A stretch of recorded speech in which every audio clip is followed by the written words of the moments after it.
I thought the trip would fix us. That's what everyone says, right? Take a vacation, reconnect, remember why you fell in love.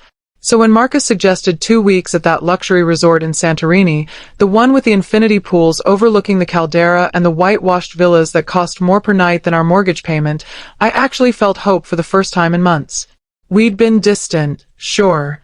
He worked late constantly. I buried myself in my consulting projects, and somewhere along the way we'd become roommates who occasionally had awkward sex.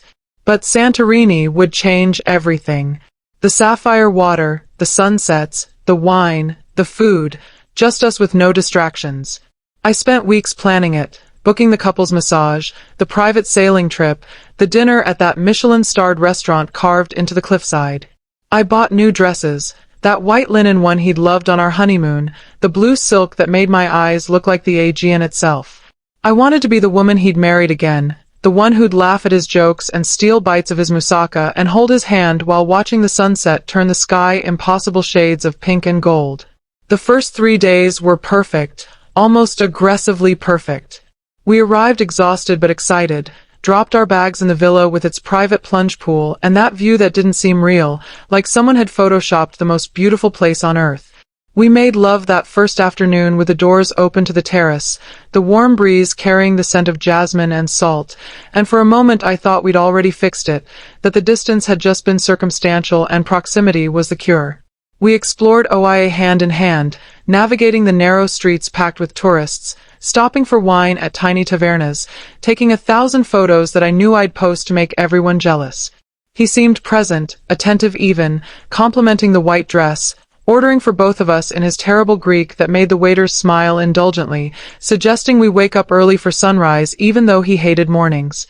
I felt my shoulders relax for the first time in months, felt the knot in my chest that I'd been carrying start to loosen. Maybe we really were going to be okay. Then came day 4.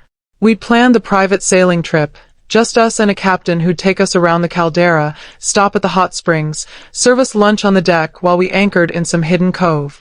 I was excited, had packed my new swimsuit, sunscreen, the oversized sun hat I'd bought specifically for boat selfies. But that morning Marcus said he wasn't feeling well, something about the seafood from the night before, maybe he should stay back and rest. I was disappointed but not suspicious, offered to cancel, to stay with him, to call the doctor. He insisted I go, said he'd feel terrible if I missed it because of his sensitive stomach, that he'd just sleep it off and we'd do the sunset dinner I'd reserved. The captain didn't speak much English, which was fine. I didn't want to make small talk anyway, just wanted to float on that impossible blue water and pretend my husband wasn't back at the villa probably working despite promising this was a complete digital detox. The hot springs were sulfuric and strange, the lunch was olives and fresh bread and tomatoes that tasted like summer, and I took photos of everything to show Marcus later, proof of what he'd missed. I got back to the villa around 5, sun-drunk and salty, already planning how I'd surprise him, maybe suggest we skip the fancy dinner and just order room service and watch the sunset from our terrace. The villa was quiet, too quiet, and I called out his name but got no answer. His phone was on the outdoor table by the pool, and that's what made my stomach drop because Marcus never went anywhere without his phone. It was basically a surgically attached appendage at this point. I picked it up without thinking, told myself I was just checking if he'd texted to say where he was, but his screen was unlocked and open to messages and I saw her name before I could stop myself. Jessica. His new associate at the firm, the one he'd mentioned casually a few months ago, brilliant young lawyer, Harvard grad, really impressive, probably make partner faster than anyone in the history of the company. The preview showed enough that I didn't need to open it, but I did anyway, scrolling back hours, days, weeks, months. My hands were shaking so badly I almost dropped the phone into the pool. The messages were worse than explicit photos or declarations of love would have been because they were intimate in a way that made our entire marriage feel like a lie. Inside jokes about partners at the firm, complaints about associates, detailed discussions of cases that I knew he'd never mentioned to me. She sent him articles he'd find interesting. He sent her music recommendations. They had a running commentary about some true crime podcast they both listened to. And then the recent ones, from today, from while I was floating in the Aegean thinking we were healing. She'd asked where he was, and he'd said Santorini with his wife, obligation trip, trying to make her happy, honestly just counting the days until he could get back to real life. She'd responded with a sad face emoji, and he'd written, "I know, trust me, this trip was a mistake. Should have just ended things before we left, but the timing felt cruel. We'll handle it when I'm back, promise." I read it 3 times, 4 times, trying to make the words say something different, but they didn't shapeshift or transform. They just sat there on the screen, documenting the end of my marriage in the same casual tone he used to ask what I wanted for dinner. I heard the villa door open and Marcus calling my name, asking how the boat was, saying he felt much better now. I put his phone down exactly where I'd found it and walked inside like a person who hadn't just had her entire world collapse. He was coming out of the bathroom, hair wet from a shower, wearing the linen shirt I'd bought him for the trip, smiling that easy smile that I'd fallen in love with a decade ago. He asked if I had fun, and I heard myself say yes. It was beautiful. You should have come. My voice completely normal despite the screaming in my head. He suggested we get ready for dinner, said he'd made us drinks, handed me a gin and tonic with cucumber the way I liked it. I took it and sipped and tasted nothing, felt nothing except a strange crystalline clarity settling over me like fresh snow. Over dinner at the cliffside restaurant with its candles and its view of the caldera glowing in the twilight, I watched him like he was a stranger. He ordered the tasting menu, exclaimed over every course, took photos of the plating, held my hand across the table while the sun set in those impossible colors, and I smiled and nodded and felt like I was watching us from very far away. This man who I'd built a life with, who knew how I took my coffee and which side of the bed I preferred and the specific way I cried during sad movies, this man was planning to end our marriage and was pretending to reconnect while texting another woman that I was an obligation.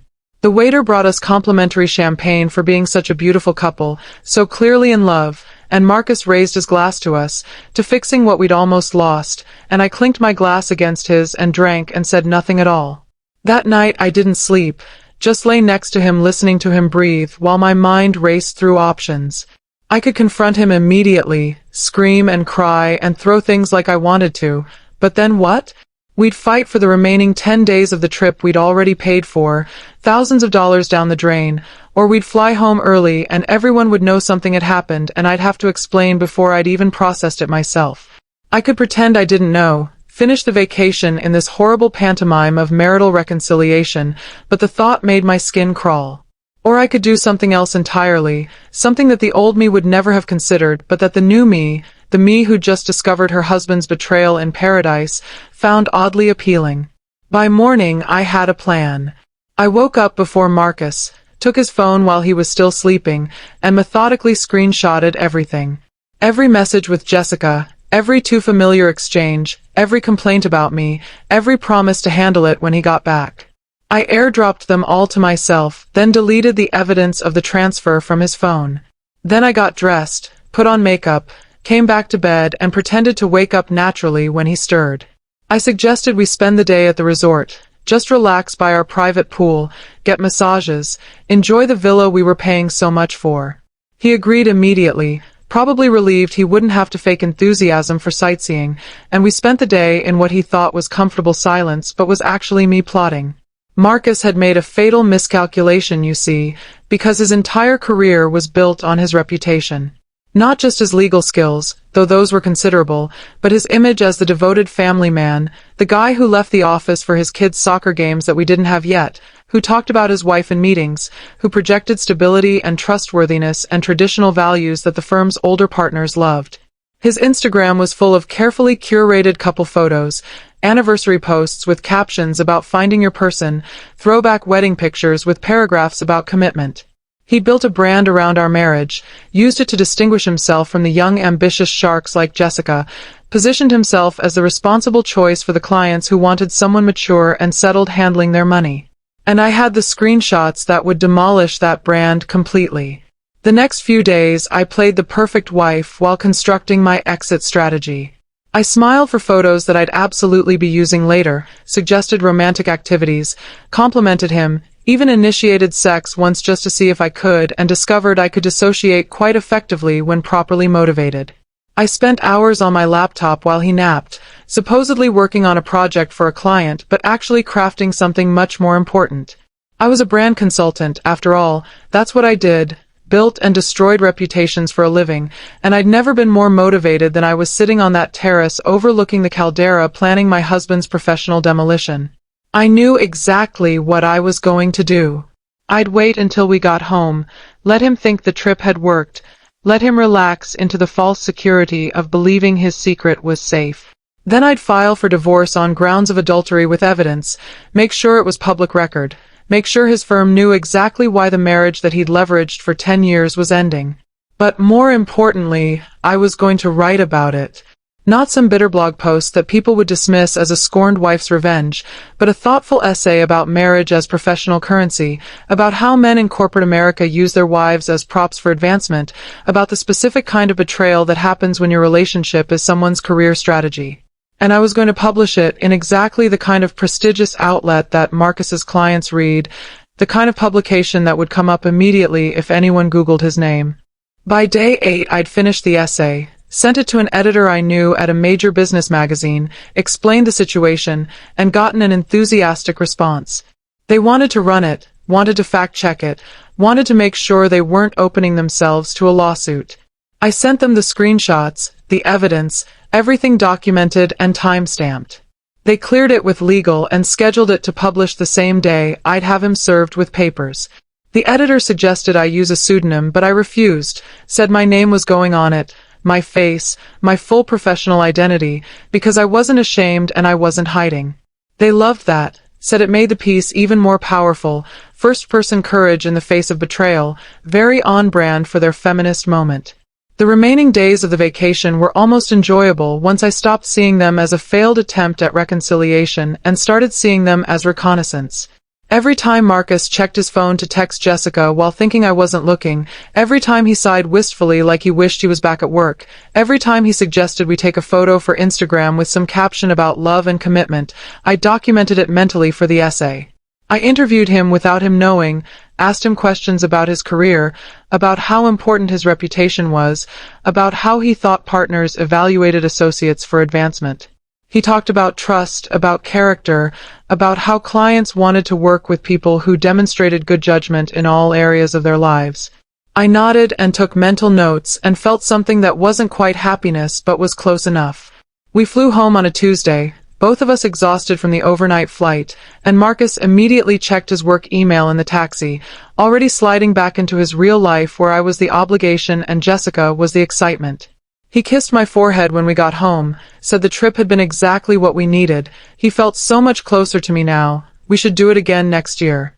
I agreed enthusiastically, suggested he go into the office even though it was late afternoon. I knew he was probably drowning in work. I'd unpack and get groceries, and we'd have a nice dinner when he got home.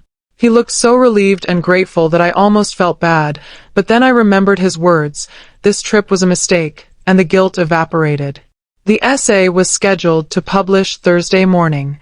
I had him served with divorce papers at his office Wednesday afternoon, timed specifically so he'd be in a meeting with senior partners, so the process server would have to interrupt, so everyone would know immediately that something major was happening in Marcus's personal life. By the time he called me, furious and panicked, I'd already changed the locks and moved his things to a storage unit, hired the best divorce attorney in the city, the one who made partners nervous, and blocked his number everywhere except email for legal communication.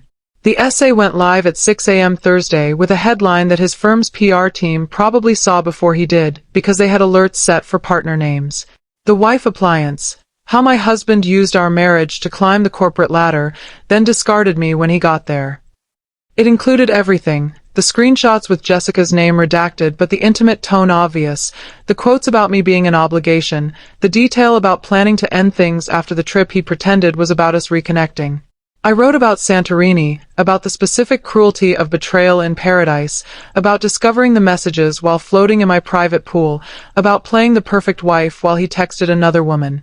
But I also wrote about the bigger picture, about how companies reward men for having stable marriages without questioning whether those marriages are real, about how wives become professional assets that appreciate until they don't, about the invisible labor of being someone's reputation management.